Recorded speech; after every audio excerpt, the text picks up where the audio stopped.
C সেকশনের রুমে বড় ম্যাম যে বলছে যে হচ্ছে যা হয়েছে ভালোই হয়েছে, যদি পা ধরলে কারো জাত যায় না। তো আমার কোশ্চেনটা হচ্ছে যে পা ধরলে যখন জাতি যায় না, তখন জজ সাহেব এসে আমার মায়ের পা ধরলে তার তো জাত যাবে না।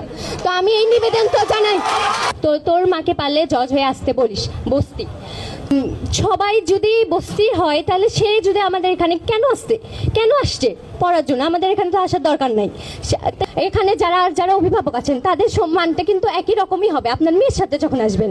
এখন যেরকম আপনি স্পেশালি আসছেন, এখানে আপনার পরিচয়টা আলাদা, আর আপনি যখন আপনার মেয়ের সাথে আসবেন তখন আপনার পরিচয়টা আলাদা হবে।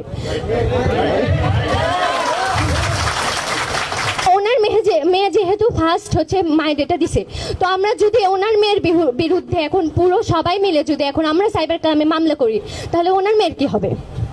খুবই দুঃখজনক ব্যাপার। আমি বিচার দিচ্ছি সকলের পক্ষ থেকে আপনার কাছে।